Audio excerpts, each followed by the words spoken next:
Hello everyone. So this is module number 4. So we were dealing with the chapter Ranga's marriage. So in the previous modules we dealt with the summary of the chapter. So we learned how the author is introducing the place called Hosahalli and our protagonist Ranga is getting educated and coming back to his village. And we saw how the narrator Shyama is executing a plan in order to get Ranga married to Ratna. So the story has got a happy ending. So in this module, we look at the important questions and answers. First question, what does the narrator say about Hosahalli? So Hosahalli village is the scene of action. The story is set in this village. There is no mention of it in geography books written by the Sahibs in England or Indian writers. No cartographer has put it on the map. So the narrator highlights its importance by comparing it to the filling of Karigadubu, a festival meal.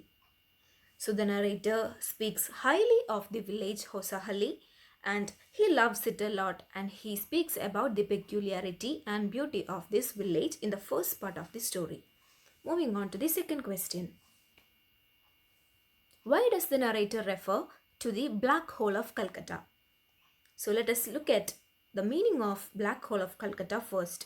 So during the British rule, hundreds of persons were kept inside a single room. So the next morning, most of them were found dead due to suffocation. Such was the number of people included there. So the narrator uses the expression black hole of Calcutta to suggest the large number of people who had turned out to see Ranga.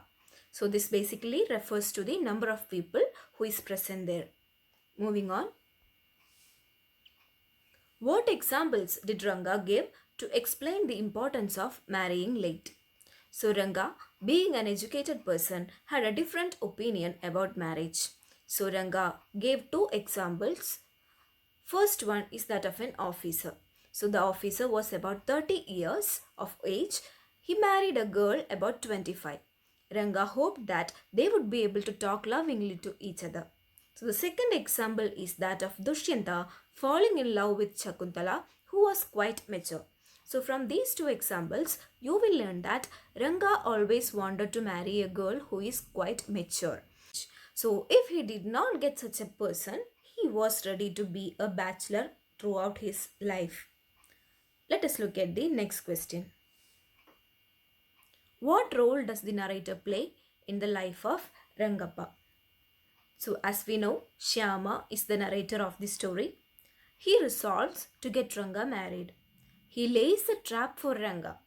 So he manipulates an idea in order to make Ranga married. So he invites both Ratna and Ranga to his house so that they see each other. There, as the narrator had thought, Ranga becomes attached to Ratna. Finally, the narrator manages to get them married. Thus, the narrator plays the role of a matchmaker in this story. And finally, he was able to successfully execute his plan. I hope this is clear. Moving on to the next question. What tricks did the narrator play to intensify Ranga's interest in Ratna? So let us look at the answer. At first, Ranga was against marrying a young and immature girl.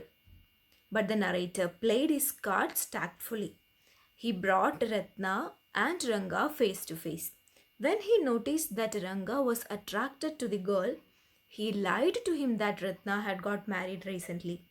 Ranga was sad and disappointed on hearing this. Then, with the help of the village astrologer, the narrator convinces Ranga that Ratna was the girl for him.